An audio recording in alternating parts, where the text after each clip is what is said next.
I look out and I see a lot of folks who I saw just a week ago over at Stetson Law School. Thank you for joining us again. This indicates how important this issue is to all of us. I would like to point out that we have at Stetson College, Stetson University School of Law representative here, Mike. Everybody knows Mike, our neighbor, the friendly face of Stetson, who's always out and about. And if you ever have parking issue, he's your guy. Yeah. And then finally, next slide, please. I'd like to introduce who we have. Oh, the thing. Thank you. There's a slight dramatic delay. Yeah. So y'all, who do we have here today? I want to thank our panelists. So we're going to do this similar to how it was done at Stetson, where I'm going to turn it over and let the experts tell you exactly what the process is for requesting a land use amendment or requesting a rezoning, or most recently, we've learned their interest in maybe developing student housing over the where the soccer fields are and the next to 22nd. So what's involved in that? And they'll be able to answer in real detail so that you can know where your voice can have the biggest impact and what the timeline would look like. I know that folks were a little concerned that this could happen overnight. That's not the case. This is a lengthy process. As of now, I really want to share, and I'm sure many of you got the email, that they have no plans to rezone the block between 12th and the block north of campus. And so that's important to just state, but I'll get to that in a second. Who do we have on our panel? Who are our experts? We have our city manager, Jim O'Reilly. We have Mark Griffin, planning and development. He's the interim director there. And we have Linda Fisher, who is consulting with Gulfport. She does work for Forward Pinellas, but we are getting her for some of the more complex projects. And she's an AICP, which is a very specialized accreditation, and we're lucky to have her on here helping with us. So how did we get here? A lot of folks, I'm kind of responding to Facebook questions, and I think that this will also help us all get level set.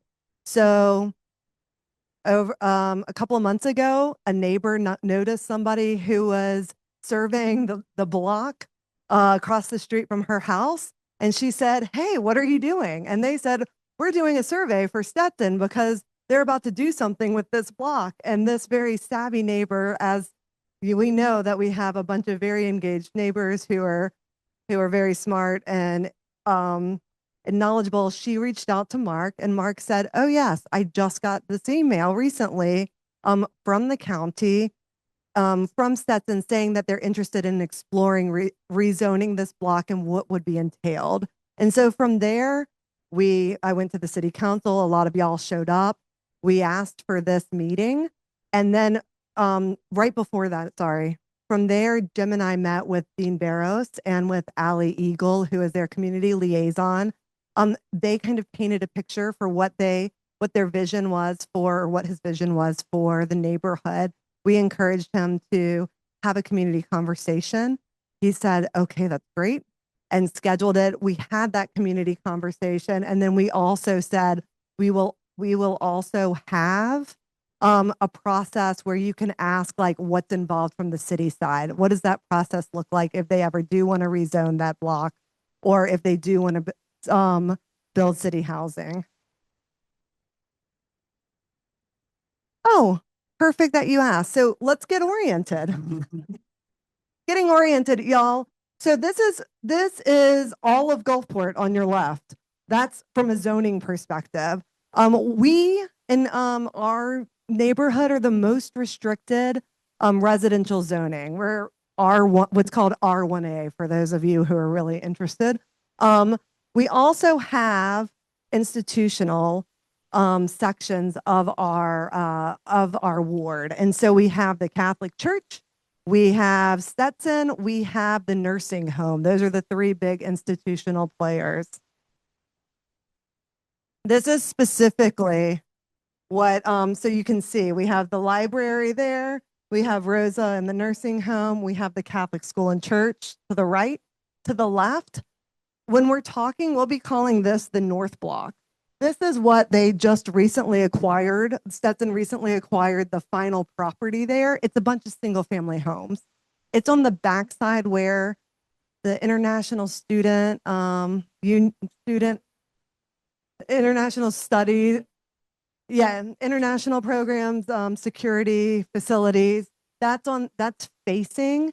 That's what they've already rezoned institutional, and on the back side is a bunch of single family houses. Then we have the campus across the street. Across the street from the campus, we have the soccer and basketball court, soccer fields and basketball courts, and that leads us to 22nd. So do you feel oriented now? All right. Any questions about this? With that, so where are we now? Where we are now is we received an email from the dean saying that they're not interested in rezoning this circled block at this time, that they're going to hold off on that.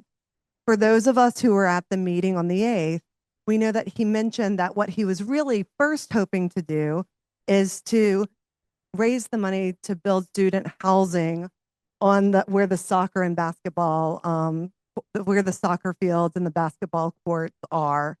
In his vision, it was, and I encourage you. He's very accessible. I'm going to try not to speak for him as much as I can, but in his mind, he saw kind of like student houses surrounding a parking garage on the inside.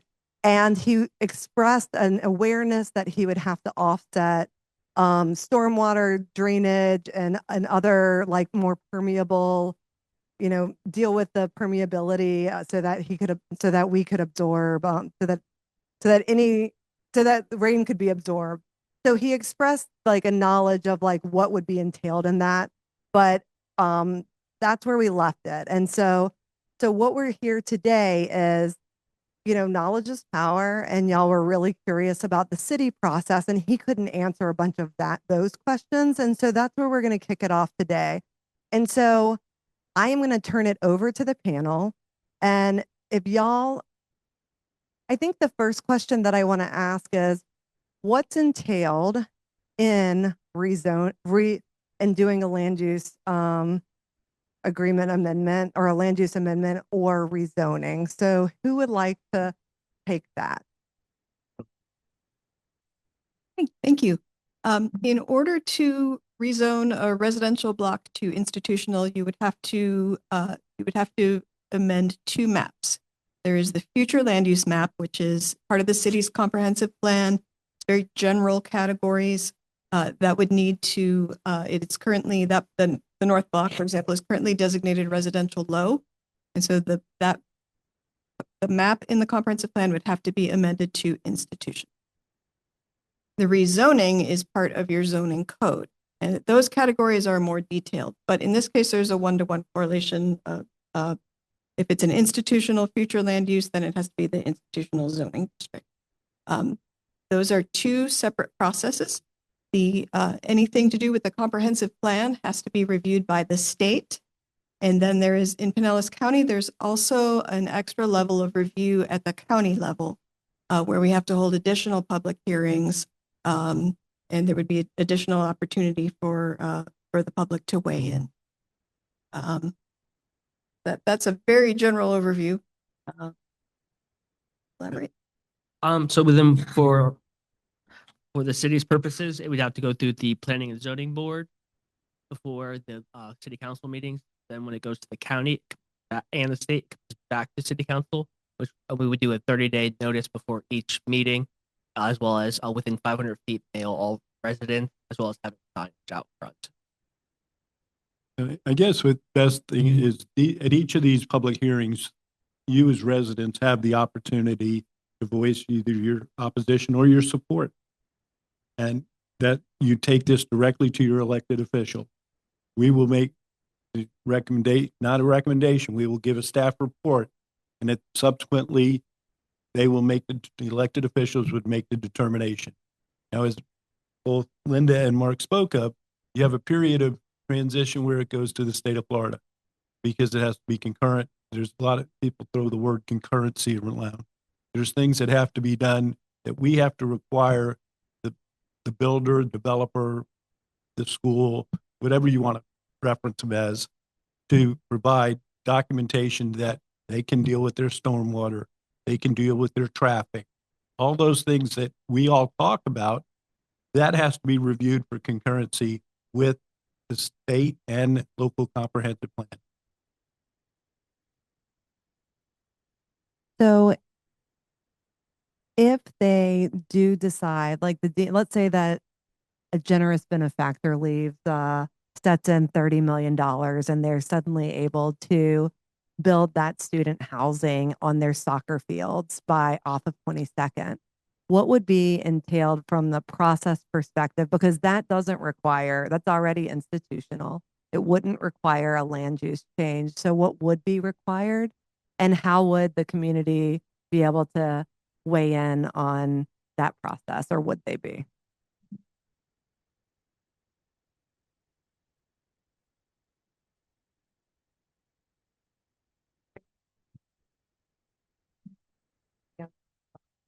Sure. Building something where they currently have institutional, and then great show of hands, and Justin will send out the mic square. So for this, I would go through the site plan review process because it is an approved, permitted use in that area. So it would be a city staff review as well as a city manager review for anything that's currently permitted use, such as a welcome center. For parking, for the dorms and parking, because it's not definitively defined with the parking requirements for dorms, we would need to go in front of city council to determine the parking requirements for any dorms. And basically, you would start with a text amendment to see if they could do that. That's an ordinance, once again, which requires 2 public readings before city council. It has to go to, it's in the land development code. So therefore, it has to go to the planning and zoning board, who makes as an advisory board, they make a recommendation to city council. City council then would have 2 public hearings related to any type of text amendment permitting these type uses in that area. Because at present, now, institutional includes ancillary uses to a school or a college or a high school. It's the church and holy, I guess the best example to use is Holy Name. The church had a school. Some of you remember when there was a school there. Those were 2 things, they were compatible. School, the ancillary use to the church was a school. Those type of things. What we would establish is what their required parking would be. What if it was to become a permitted use or a conditional use, it would require, we would have standards set by their professional categories. And I'm just using this as an example. If you had 1 bed, you may require 1 parking space. I'm just using that as as a metaphor type. So that's how it would be established.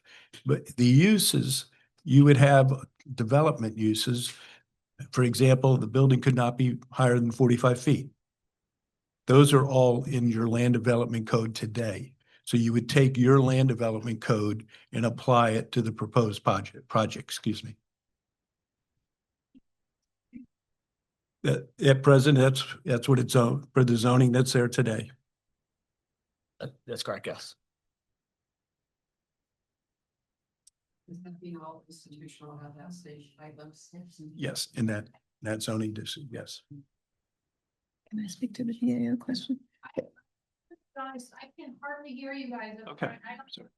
You're not having close enough to the microphone? I don't know. Is anyone else having trouble? Okay. I can speak to the question of the property appraiser's office. They have their own system for classifying land for tax purposes. That doesn't necessarily mean it matches what's permitted to be built. They do some weird things. Sometimes they'll call parks vacant government land, for example, but that's just to determine how to tax it.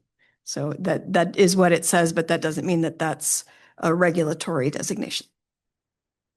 Speaking of taxing, Yes, confusing. Mary ran this from the property appraiser's office, and it looks like the empty parcels are taxable, but the single family houses for the most part aren't.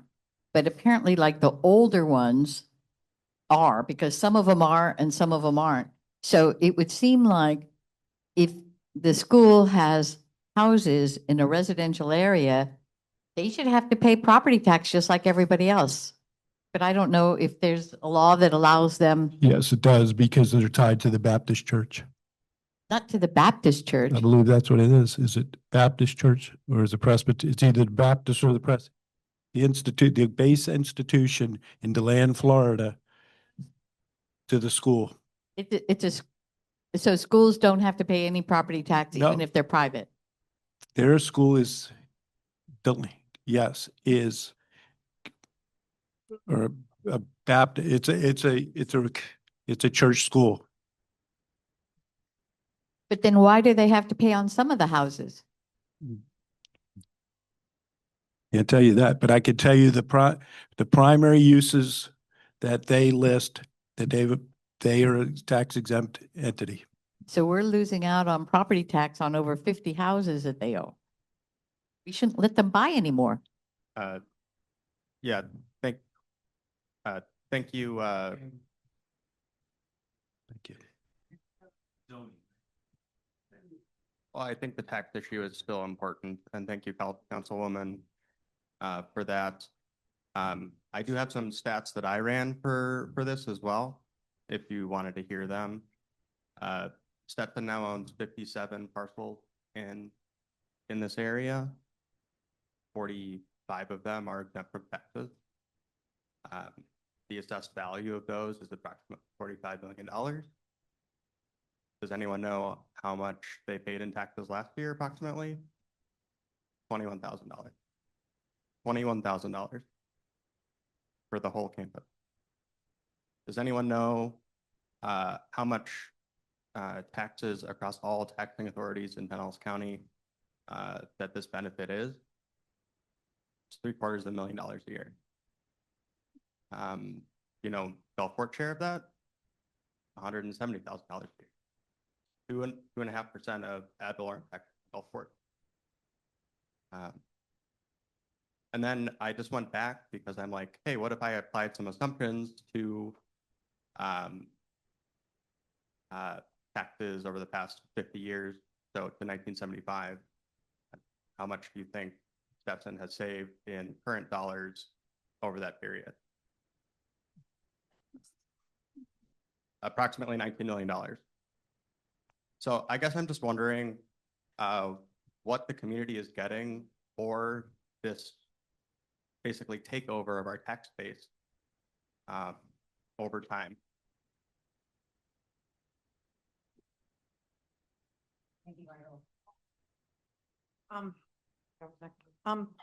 So you mentioned that the land development code has for institutional no higher than 45 feet. What is the density that it can have? It has 30 units or 10 units per acre for a residential equivalency, which is a bed per bed is 30 beds per acre. And what when you talk about that they I guess it sounds like they would have some requirement for stormwater runoff. Yes, yes. How strict are they? What kind of things Very, do they have to very, do? well, that'd be established, they would need a Southwest Water Management District, Southwest Florida Water Management District permit that would give you the calculations, how they have to hold the water on their property. My question relates to this non-payment of taxes, which has always annoyed me, but that's beside the point. I'm assuming. They are legally required. Okay. Let's not interrupt. Well, no, what I'm curious about is those 45 or 57 homes are still zoned R1A. Correct. That is one family residential. And from what I understand, you could have a roommate. Well, I'm assuming that Stetson is renting one house to, I don't know, anywhere from 1 to 4 students. I don't know how much. So they're income producing, and I'm not understanding if they're not institutional, how they're getting away with making them income producing, but then they're exempt from taxes. The state statute, it's property they own that the school and the land technically owns that is utilized as an ancillary use to the college.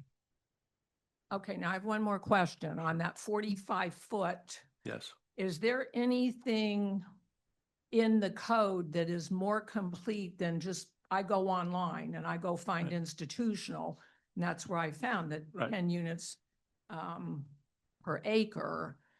But when you're talking about 45 feet, that sounds like that might be 3 stories. And somebody alluded to a parking garage with apartments around it. So are we talking like a 2-story garage or a 3-story? And then you had mentioned something about conditional. So is there any chance they could get a variance and put up a Well, I 5-story? I can only speak to that. That's an anecdotal that he had talked about it. The dean had spoke to us about it, the council member and I. And that was just in conversation. Till we would see something, I can't tell you what he's doing today or what he's not in regards to height of parking and structures. But the other part of it is you also have to maintain pervious surface. So there still has to be green space. So, and the floor area ratio cannot exceed 40% of the property. Okay. I probably don't need it. I was just gonna say one thing of the houses I know, Susan. There were a couple situations where there was a student that had a roommate, one person, but the rest are families on our street. I can't speak to other streets, but there are small families. That's all. That kind of answered mine. And also that is a state, it's statutorily mandated how many unrelated people you can have living in a house, and not have it be considered a transient, it's not transient dwelling, what's the word? No, but it's a kind of, but I mean, it's a different kind of, I'll get you the statute, but that's statutorily defined by Florida statute.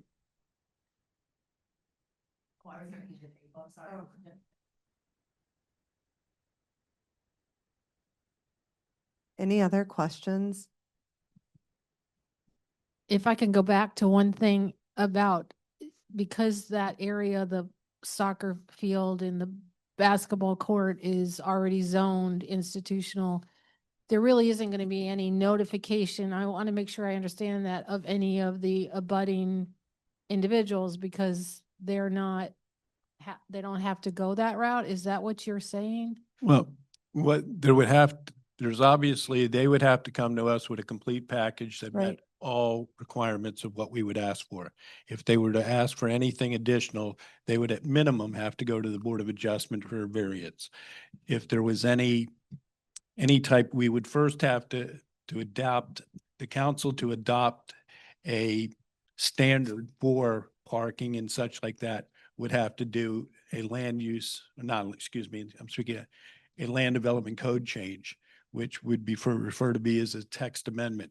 Subsequently, that would be 2 readings and ordinance readings before City Council and So- Planning and Zoning Board.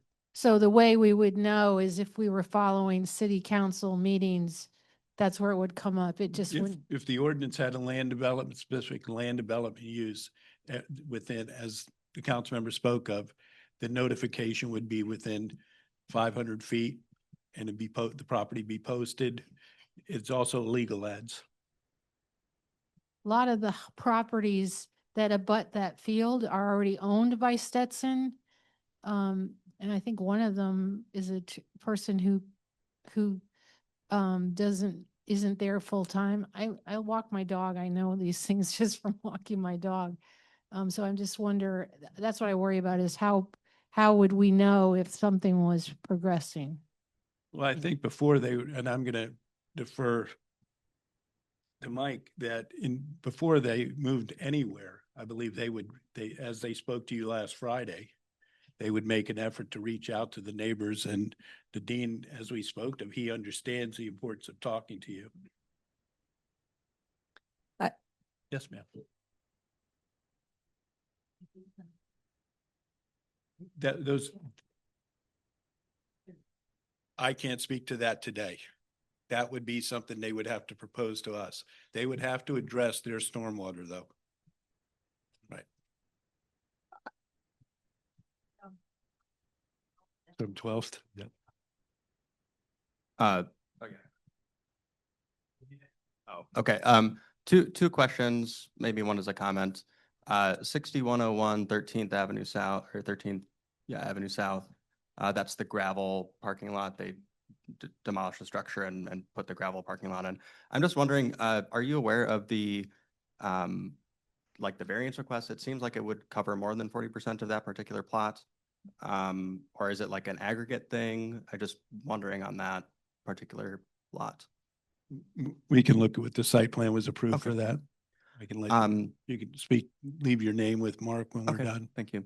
And then just back on the taxes thing, you know, I'm not sure what, you know, FSU and Tallahassee or Gainesville and UF do. But I know several schools up in the East Coast engage with their communities through a pilot, payment in lieu of taxes.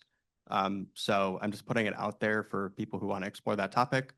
And if any changes were coming down the pipeline, we can kind of have that conversation with Stetson.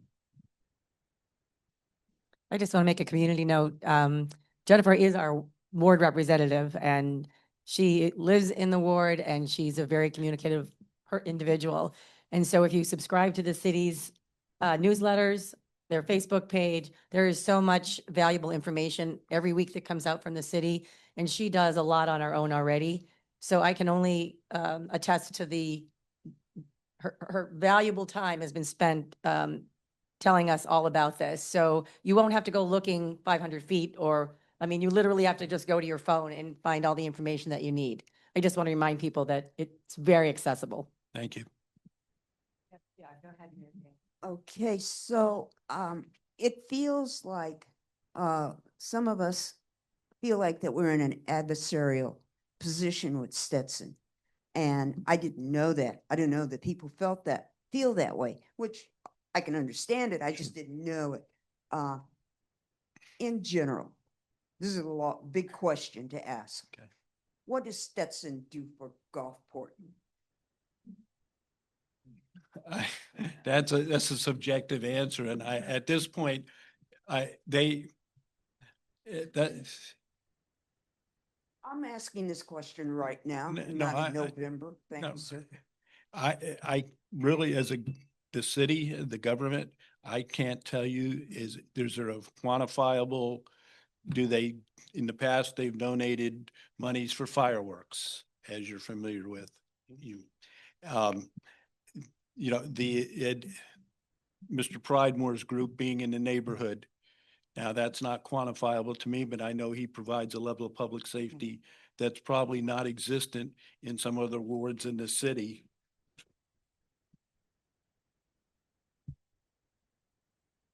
Yeah, I please. think that since I've been here, Stetson, as an institution, has not been that involved in the community. However, I think that is on the verge of changing. I think maybe because they have an interest in doing some work there, but I do believe that they're going to start trying to be more involved, maybe students volunteering for different activities or opening up their property for tours so people can become more familiar with what's going on there. So I expect that we'll see a little bit more involvement. Just to answer, and I live in the neighborhood too. I mean, I live Right. 2 blocks away. And I just like it because it's a beautiful campus. Okay, Carol, I'm going to partly answer your question before. So I don't know that it's adversarial, but I mean, there's a difference in, you know, in interest between what Stetson wants and needs and what, you know, what property owners do, they can work together or they can be at odds. And that's part of the question. And I think, I mean, personally, there's some distrust just based on what happened in 2016 when they were talking about closing 61st Street. So, so that's part of that, but on the value part, living on the opposite side of 12th Avenue from where they were, or possibly are talking about rezoning. I mean, the students who live there, because they're in law school, they tend to be more responsible because they know they have to get bar approval for, and so they're more, you're not going to have, wild parties and stuff like that. You've got, and as Barbara said, there are a lot of families in the neighborhood. And so that's good. And as everybody, Jennifer mentioned, I mean, and Mr. O'Reilly, that, you have the security that comes by quite often. So, I mean, there's a lot, and it's just having the institution there, I think, is valuable, but we also want to protect our neighborhood. Yes. Part of my question is understanding that the state and the city and the county have to approve it. I guess the one thing is, though, you're looking for making sure they're hitting the standards, right, whether it fits in the character of the neighborhood or what it does to property values really isn't part of that review. Would that be correct? It has to be quantifiable. Uh-huh. So if there was something they were going to, if they were proposing to additionally build a cement factory, Yeah. it's going to have an Right. adverse impact on it's not compatible. Right. I don't believe one thing, and if I can expand a little bit on what was just spoke of, I was there in 2016. You know that. You and I've done this before. Yep. Okay. And Mr. Pridemore knows what we're talking about also, is the fact that they have had multiple changes of administration. Yep. I can tell you in the 20 years almost that I've been the city manager, I've had different deans to work with. Yep. Who've had different approaches to the community. Right. Some were very involved. Some chose to make it the one gentleman made it very adversarial even with my office. And the fact that they were respectful and responsive and we could interact. We hosted former Attorney General Janet Reno at the Hickman Theater. Things to that effect. There was a different level of, and we can only, Dean Barros has been open to Councilmember Webb and I, so I have to accept that fact. Right. There's been another dean who stayed a year. I mean, let's be candid. At times, that position has become a stepping stone position.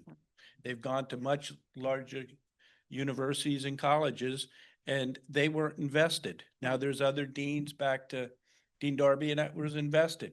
I mean, that's how far back I'm talking about and they were invested. And of course, I mean, that's part of my concern, Sure. is that it is that the rezoning goes to the institution, not to the person, and you don't know what you're getting. Right. My other question, and then was just, since the community meeting, has there been any, Councilmember Webb mentioned an email Yes. about the planning. Has there been any other communication either with staff or lawyers or engineers or anything about it? Yes, what had happened was and I'll let Councilmember, would you like to address that, Jennifer? Or I can, okay. No. Oh, yeah. There was discussion. You received an email on May 13th that said, we're not doing anything from Dr. Eagle. Some of you that were in attendance last Friday, the 8th. Subsequently, I reached out to Dean Barros and asked, there's competing messages. My staff has been asked to schedule a meeting with a traffic engineer. So my staff says, Mark says to me, Jim, to keep you in the loop, this is what we received, a request from an engineering firm, as you spoke of, asking to meet about traffic. Well, I sent an email to Dean Barros and said, I'm getting mixed messages here. I need to be able to address the public with an answer that said, when you all reach out to me and say, do you have things going on with Stetson? which is it? And that's when he assured me at this point, they were not going forward with any rezoning and such. Their answer, in fact, to the engineering was they had retained that consultant. They were going to let the process work out with that consultant, but they have not approached the city. They've withdrawn any application with the city at this moment. And about, somebody asked about aesthetics, and you asked about aesthetics earlier. The Florida legislature passed a statute that said that cities, that preempted cities and counties from regulating aesthetics. My question is, does that extend to land use, like development agreements? So. That, if I may, Sure.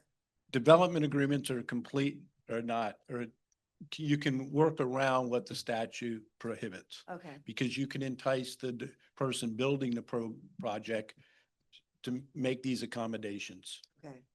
And it becomes very candidly horse trading. If you all want a buffer around the property of a certain type, well, we'll ask the developer to do that, but in turn, they're going to ask for something else. But you have to still stay within the development and the state statutes. And there's certain things that we can't give away. We can't give away the stormwater element. There's Linda, if you wanted to talk, there's elements that are required of all the type projects like this. But if you were to enter into a development agreement with them, you would see certain things that you'd say, wow, well, how did the city get that? Or why, we had a project on Gulfport Boulevard. We asked the developer to save the corner lot and let it be given to the city so we could have a neighborhood park.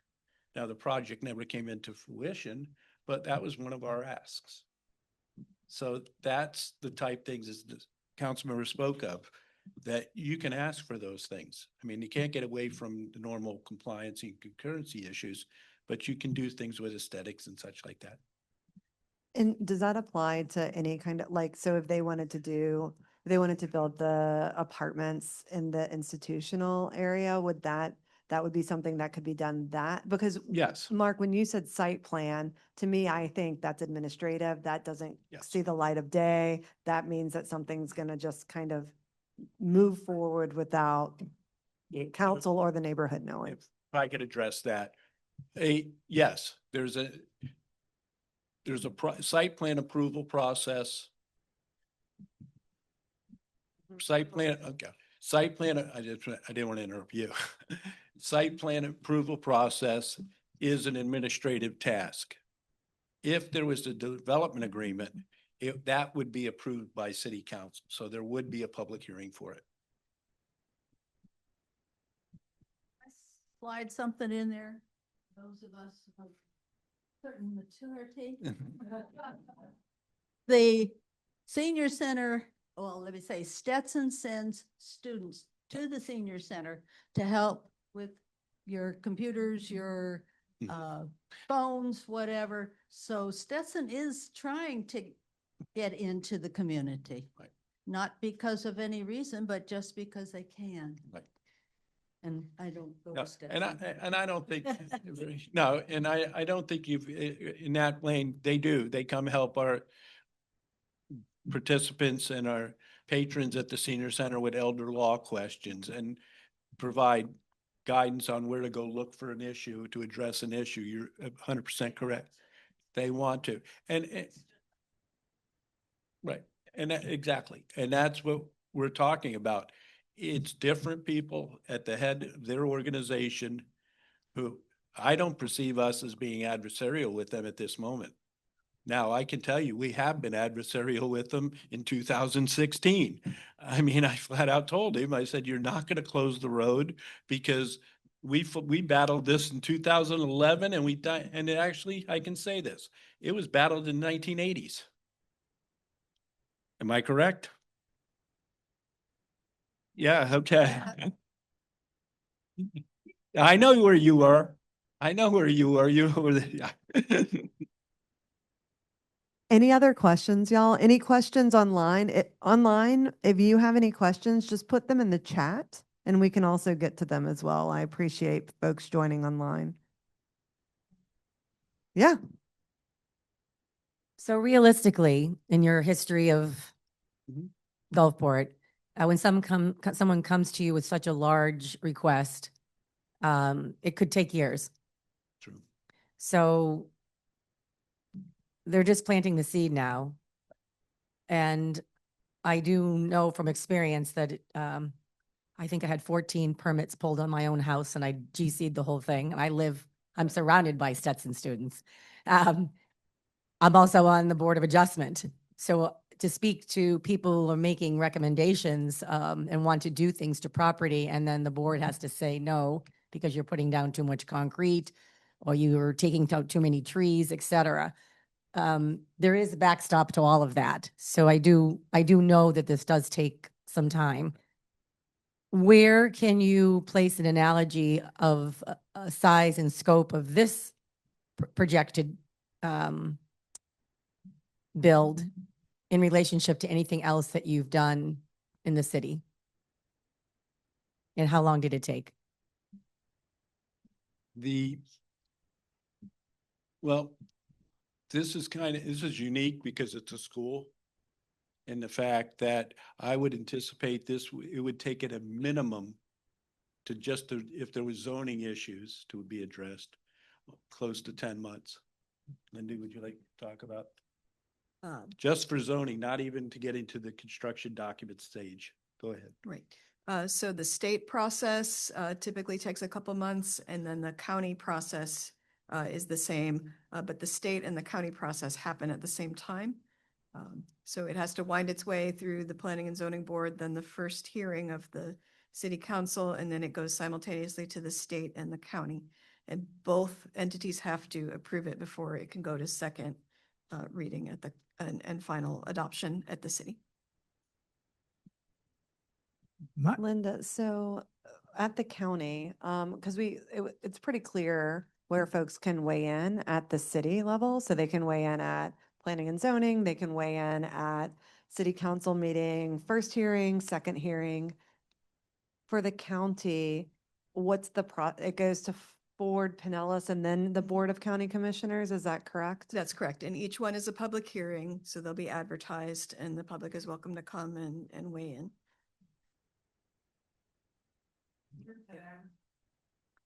We run it in the newspaper.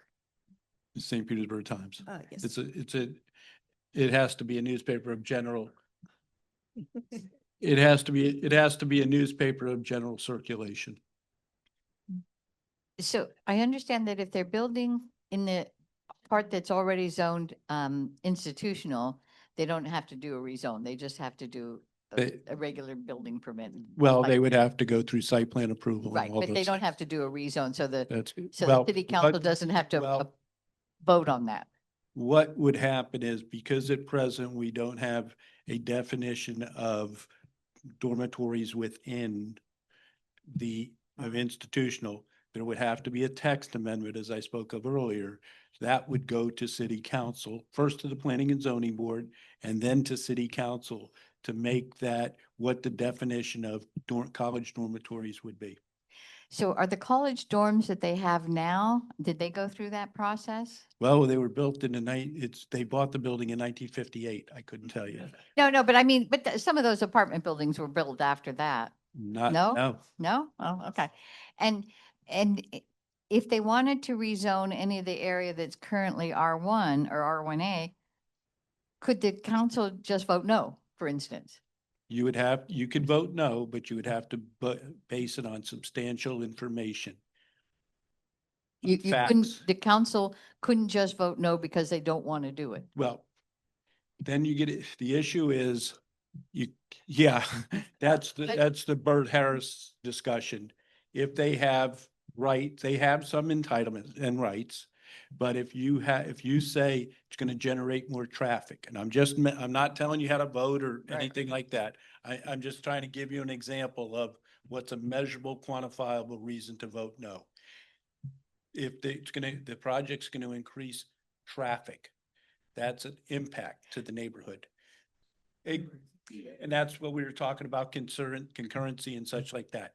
Council could base it on this is not compatible at present with the neighbor. You may, as a development agreement, you may talk about they have to improve the sanitary sewer system that they're dumping into. Those are all the type things that council would have to approve.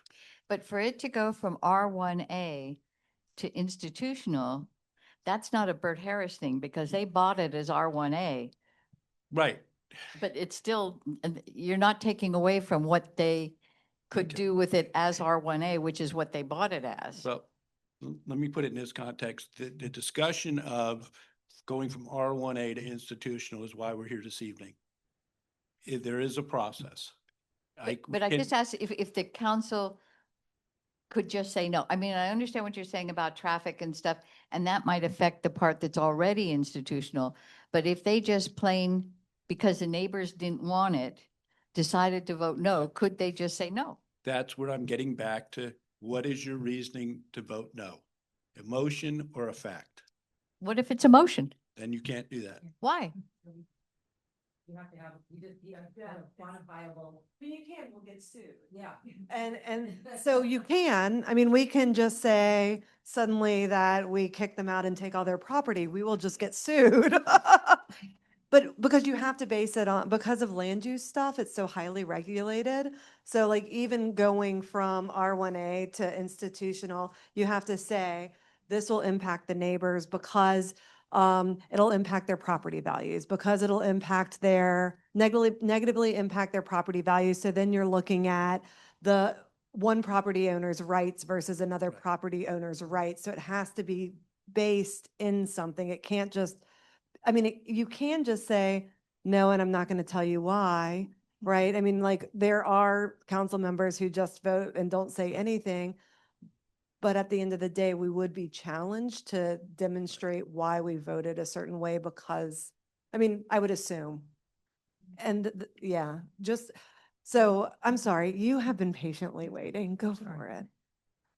My only question is about the, when my property taxes come due, I have a whole lot because I've been here a long time. I've been in the military, et cetera, have a lot of deductions from my tax. Am I going to lose any of those tax benefits by No. doing that? No.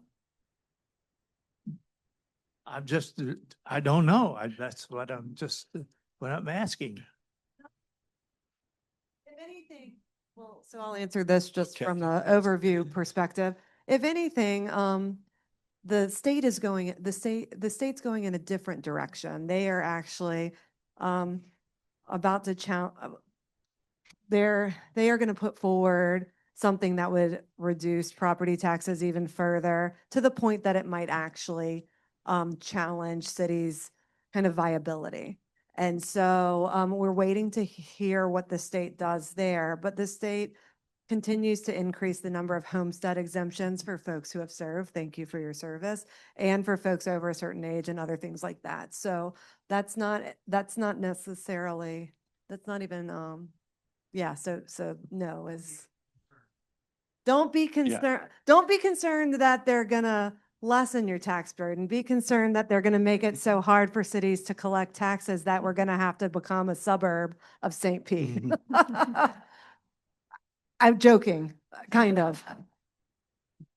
Just for clarification, does the city council have the final word? And can it be that, you know, if the county checks off on it and the state checks off on it, Fort Pinellas checks off on it, the city council can be the one that hit that, puts the kibosh? They have, yes, because that's why there's a transmittal hearing. It goes from Pinellas County in the state back. That's where that big gap is. When it goes to those, city council planning and zoning sees it, city council sees it, they pass it at that point. It's then transmitted to those other agencies and it comes back to the city for final approval. So in other words, so the city council has to approve it for it to go up to the other. places. Yes, Got and it. that's what we were talking about. At the local level, now there's the Board of County Commission issue that Linda can speak of. and Forward Pinellas will review it. But the Board of County Commissioners would have to take action during that period. So you would have the opportunity for public comment there. You would have public comment, and I guess, correct me if I'm wrong, Linda, is at the Planning and Zoning Board. That'd be your first opportunity. Your second opportunity would be at they're an advisory board, so they would just make a recommendation to council. That the first reading of that ordinance that enacts all this would be your second opportunity. Then I'll defer to Linda. Is there an opportunity at Forward Pinellas or just the Board of County Commissioners? Yes, Forward Pinellas holds a public hearing, and then the Board of County Commissioners holds a public hearing, and then it goes back to the city. And if the city at that point doesn't want to go forward, they can vote not to make the amendment. They're not obligated to do that at that point. And I think that was Yeah. Yes. And I think that's what Councilmember Webb was speaking of, that to avail yourself of all these opportunities to comment publicly. Correct. And so if you have that process in your head, they're also involved in a zoning change is a land use agreement change that can happen before the zoning change request happens. And sometimes they happen at the same time. Sometimes one happens before the other. And so that could give you a whole nother level of opportunity to weigh in. Is that correct? Yeah. Yeah, I would go for we would do the land use change before to make sure it makes the comp plan gets approved. If it's approved for the second reading, and then the zoning change would go in that process for 2 readings as well as planning and zoning board. So the zoning process would chase the land use agreement process. Does that make sense, y'all? So you'd actually have double opportunity. Y'all, any other questions? Do you feel like my goal today was that you felt like you understood the city and the county and the state processes well enough to know where to weigh in? Has that been accomplished? Okay, great. Thank you. Is there anything yes, Mike? Sure. Good evening, everybody. I'm Mike Pridemore. I'm the Public Safety Director over at Stetson. And first off, I wanted to say thank you for everybody that showed up last week. And then tonight, this is a great turnout and it's greatly appreciated. I just wanted to say that Dean Barrows for the last meeting heard you. I think that you were in good hands with Dean Barrows. You were in good hands with the city government and with the city council. So going back to what was brought up about what does Stetson do for the community, that sort of thing. We're involved with all different little things, providing for people coming in, but most recently, just in the general area, everybody familiar with the retention ponds that surround the campus. There's one at the corner of right by the Student Center on 15th Avenue. There's one on 62nd, 2 of them along there, and there's one on 15th by the library. We just took the one, we got a grant, and they put bioswales in the retention ponds. So they took out all the old St. Augustine grass, which requires fertilizer, which goes into the water system. So they put the bioswales in it, have all Florida native plants that help to, one, it slows the flow of water, it filters the water to mix it cleaner, so that helps with the stormwater. And they're planning on doing the other 2 retention ponds in a phase. Yes, sir. Yeah, you said you got a grant for that? Yes, sir. Excuse me? I'm not sure, sir. I don't know what the grant was, but they did get a grant for that. And that's a 3-phase grant, and the phase 1 was that first one that's already done. We did partner with the city. We did a traffic study. The city went to the county and they installed the rapid flashing beacons at the one crosswalk on 15th. The other intersection at 62nd did not qualify. So we are purchasing that one for this next fiscal year in July. We've purchased another flashing beacon that will be installed in July. And we also installed the red flashing stoplights at the stop signs at 15th and 61st. Because that's a long straightaway there and people just never stopped at that stop sign.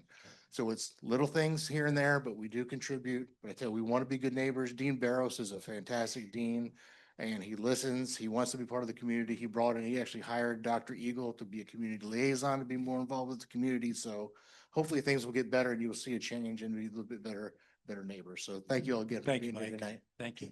Y'all, to talk about bioswales, I was just at the Tampa Bay Regional Planning Council, and there was an entire panel on the importance of bioswales and things like that. So they're also using best practices and helping us to clean the water and filter the water before it goes into our stormwater drains. And relationships rely on the city and the university. And so what I can do on my part is I will continue to find ways for us to partner. Importantly, what Mike mentioned was in direct response to something that was brought up on the 8th. People were concerned about the speed of traffic through certain areas, and they are responding by investing their own money in helping to slow down traffic. And so I think the more we have these conversations, the better that our relationship will be and the better our community will be for the students and for our neighborhood. Because I mean, to Cheryl's point earlier, like on some things we have different priorities. You know, their priority is to have housing for their students and things that are convenient and things that mirror the aesthetic of their school. We heard that from the dean. And on our part, some of us were saying, well, we want Mary Jane, I think it was you, like the aesthetic of of our neighborhood, single family homes, like to be maintained. And so we're, in any good relationship, there's going to be compromise, and where there is compromise, there can be innovation.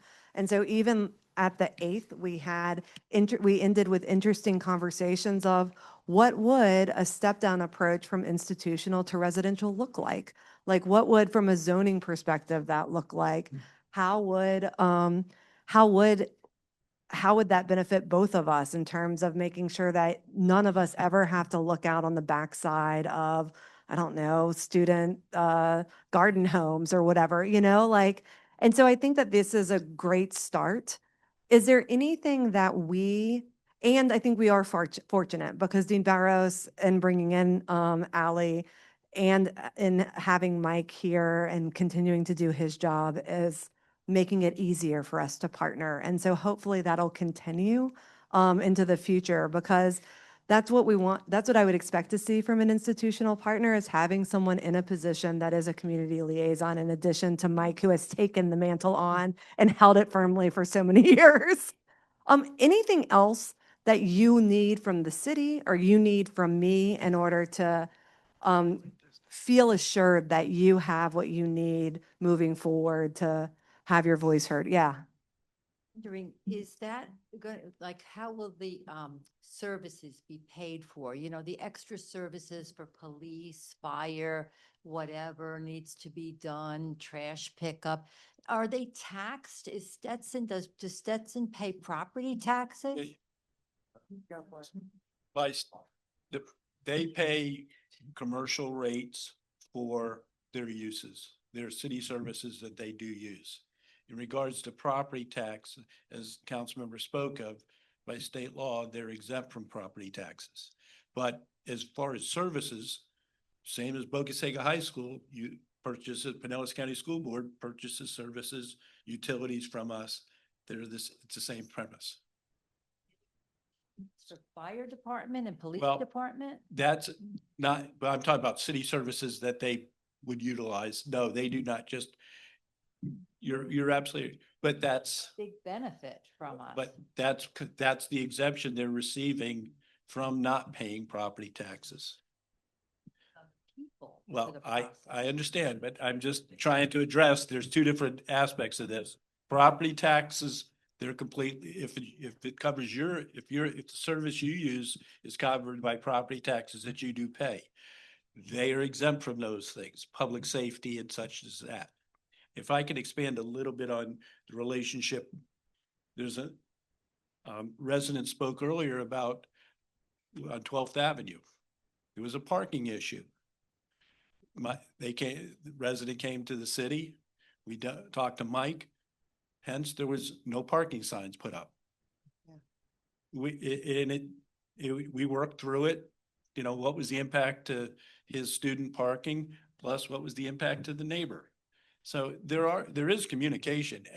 As Mike also said, there was a period that people didn't even want the stop signs at 61st, 62nd. The residents didn't want them because it impacted getting to Holy Name what I'm talking about. It was a raceway. Subsequently, then And just like the crosswalk that's mid-block on Gulfport, on 15th Avenue, that was totally them coming to the city saying, hey, we need this because and you'll see it, same thing with the one that goes across the street by the apartments. Those were all, we put the crosswalks where the students were going. If you look at in front of the apartments on the golf course apartments, there was a path where the students had worn a path, and that's where the crosswalk went. And very familiar in our business, right? Put it where they're going to walk. And so you look at those things. So there's not, as was spoke of earlier, I want to assure you, at this point, there's communication. There's not an adversarial relationship. And I can tell you, for as long as I've been in this position, we've gone through numerous ones where there has been, and then now we're not. That's the best I can tell you. So y'all, if you would like to stay abreast of what's going on with Stetson, or I'm also thinking that, this has actually just helped me think we have a lot of large institutions in our ward. We have the Catholic Church as well. We have the nursing home, which abuts the backside of Rosa Apartments. And if any of those were, like if the Catholic Church were to do something, I don't personally have an open line of communication. I am going to develop those so that we have relationships with these institutions so that they can be good neighbors, so that we're not taken out of, like, blindsided by proposals or things like that. And if you would like to be part of those conversations, please make sure I have your email so that I can keep you in the loop, and we'll start doing more of these. The next conversation with Stetson is going to be in November 20th, same place that we were on Friday. So please mark your calendars. And if there's I can have a town hall quarterly. If there is something that y'all would like me to focus on next quarter that is of broad concern to our ward, let me know, and I will bring it up to the city council and see if I can get a vote there. Yeah. Off this topic, but talking about institutional changes, just an academy is up for sale. Yes. So it'd be zoned institutional right now. So depending on who buys that, there could be a big change coming there. Yeah. Visit Ward 4 for that discussion. That's not us. No, I'm just joking. That's one institution we don't have to worry about. But y'all, so here's things. Register for city emails. We have great emails. Also, like the City of Gulfport's official webpage. This is where you'll find information. Official Facebook page. Email me, jwebb@mygulfport.us. My cards are in the back, and just say, make sure you get me Stetson update mailing list. I'm going to create a mailing list so that I don't have to, so that we can all stay on the same page. And then, of course, you're always welcome to call me with any questions. And I will make sure that I communicate with you like I did this last time. If there is something that comes before the county, I have asked the city manager and Mark to please keep me in the loop on any communication they get from Stetson regarding these, anything related to zoning, anything related to land development, that kind of stuff, so that we can stay involved in the conversation. And I will make sure that especially if I have your contact information. All right. Thank you all for coming, and have a great evening.